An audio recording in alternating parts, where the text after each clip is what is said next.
Cliff Burton was born in San Francisco, California in 1962, in the midst of the hippie movement. His parents were part of that commune, and both he and his two elder siblings grew up in a country. From a young age, music began to attract his attention. At the age of 6, he attended piano lessons. At 13, Cliff suffered the first setback of his life. His older brother David Scott Burton died of a brain aneurysm, a fact that marked him greatly.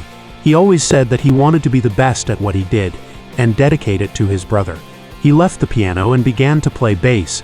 At first he was not good at it. During this period he started playing with bands like AD 2 Million and Agents of Misfortune, along with Jim Martin, who later became a member of Faith No More the Turns That Life Gives. After a year of taking classes, his teacher told him that he was much better than him, and that he had nothing more to teach him. But he believed that he still had more to learn.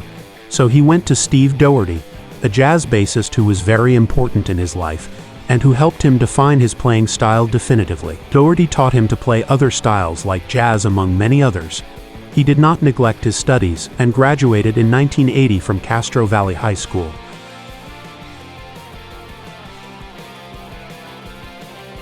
A rising star in metal's history, the American bassist Cliff Lee Burton in 1982 was part of the unknown metal group Trauma. Although he was destined to leave his mark in the golden annals of rock history, at just 20 years old, he had earned a deserved reputation as one of the best musicians on the California metal scene. So it was only a matter of time before he was recruited by a band that was more in line with his budding talent as an instrumentalist and songwriter. In 1982, during a performance that Trauma offered at the famous Los Angeles venue, Whiskey A Go Go guitarist and singer James Hetfield and drummer Lars Ulrich, the two young founders of a promising thrash metal band Metallica, were also present. They were shocked to see Cliff Burton playing a solo on stage.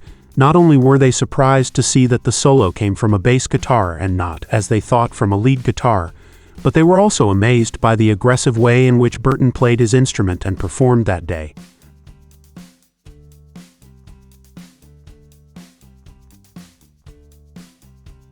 Since bassist Ron McGovney had just left Metallica, James Hetfield and Lars Ulrich decided that Cliff Burton was the right man they needed to replace him.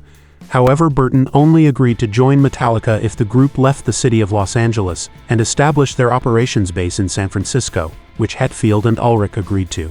Cliff Burton's debut with Metallica would occur on March 1983, while his second concert was on March 19th of the same year. Immediately, Cliff Burton's entrance to Metallica was revealed as a success, as he was a gifted musician and composer. He was the only member of the group who could create a melody in his head and write it without having played it before, and the only one with deep notions of music theory. Additionally, he applied the distortion technique to reinforce the presence of his instrument, differentiating himself from the rest of the thrash metal bassists, where the bass was usually buried under the distortion of the guitars. His appearance was also quite distinguishable because, unlike other metal musicians, Burton did not wear flashy leather jackets or tight black Lycra pants, but rather simple t-shirts and denim jackets and his unmistakable bell-bottom jeans.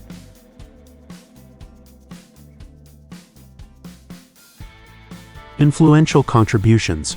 Metallica's first studio album, Kill 'Em All, released in July 1983, surprised critics with its raw and powerful sound, and great songs such as Hit the Lights, The Four Horsemen, Phantom Lord, Whiplash and Seek and Destroy, loaded with speed and electrifying guitar solos. One of the tracks on this album which would lay the foundations for the powerful thrash sound was Anesthesia Pulling Teeth. Cliff Burton created a bass solo in which his distinctive way of playing was noted, incorporating significant distortion, the use of the wah pedal and tapping. In 1984, Metallica released their second studio album, Ride the Lightning. This powerful album ventured into much more melodic terrain, evolving into a darker and more refined musical style with songs such as Fight Fire with Fire, Creeping Death, and the ballad Fade to Black. This album bore a huge influence from Cliff Burton, particularly in songs like The Call of Cthulhu and For Whom the Bell Tolls, which became one of the first classic Metallica songs from their early days. In 1986, Metallica's third studio album, Master of Puppets, was released. This album has sold more than 7 million copies to this day, positioning the band as the #1 thrash metal band on the continent. The most significant influence of Cliff Burton on this album, in addition to the eponymous song, was the 7th track, the instrumental song Orion, which was composed almost entirely by Cliff Burton.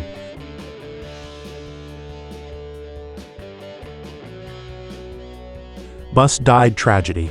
After the album Master of Puppets release, Metallica would tour the United States alongside veteran rocker Ozzy Osbourne, later moving to Europe. On September 1986, Metallica offered a recital in Stockholm, Sweden. Metallica would close that performance with the songs Blitzkrieg and Fight Fire with Fire. Nobody imagined that they would be the last songs that Cliff Burton would play live in his life. At 6:15 a.m. on September 1986, the bus carrying Metallica to Sweden suddenly began to skid out of control and rolled several times before capsizing on the side of the road near the Swedish town of Ljungby. Kirk Hammett, Lars Ulrich and James Hetfield suffered no troubling physical damage, but bassist Cliff Burton, who was sleeping in the bunk originally for guitarist Kirk Hammett, was thrown out of a window, and the bus, as it rolled, fell on his body and killing him instantly. According to the bus driver, the vehicle had allegedly skidded and overturned due to alleged ice sheets on the road, although no one in the gang believed his story. The accident report declared Cliff Burton's death to be a chest compression with a pulmonary contusion, which was corroborated by Dr. Anders Ottosson, a certified physician. The police report also noted that the air temperature at the scene at the time of the accident was 37 degrees Celsius. However, no mention was made of any ice sheets on the road. The investigations also determined that the driver was neither drunk nor asleep.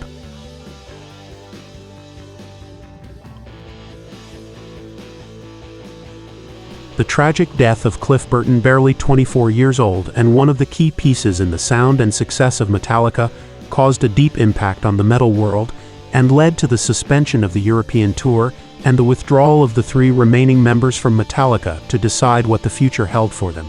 Cliff also spoke in that tour interview and predicted that a new thrash metal scene was brewing. Perhaps they would experiment with making their proposal smoother and recruit a major record producer to speed up studio work. He also spoke of the great success of the album Master of Puppets, the band's financial condition, and ironically the bus that would take him to his death. After Cliff Burton's body was transferred to the United States, his funeral was held on October 1986 in the town of Castro Valley, California. At the end of the ceremony, the song Orion was played. His remains were cremated, and his ashes were scattered on Maxwell's Ranch, one of the places Burton loved to visit. In 2006, in Ljungby, Sweden, a monument called the Cliff Burton Memorial was erected, located very close to the place where the legendary Metallica bassist died. This site became a place of pilgrimage for both music and Metallica fans, many of whom still believe that Cliff's role in the band was irreplaceable.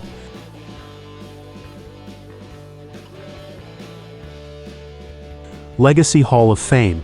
As for Metallica, after facing the tragic death of their friend and bandmate and conducting endless auditions where they listened to hundreds of bassists, they decided to continue by recruiting the young bassist Jason Newsted from Flotsam and Jetsam to replace Burton. Even though Cliff Burton was with Metallica for only 3.5 years, his memory and musical legacy are indelible. The strictest critics and many of the most devoted fans of Metallica consider that the golden age of the band, when they were undeniably the #1 thrash band on the planet, was precisely during the period when they released their classic first 3 albums, all featuring Cliff Burton on bass. The ill-fated but immortal bassist Cliff Burton was posthumously inducted into the Rock and Roll Hall of Fame alongside his fellow Metallica team on April 2009.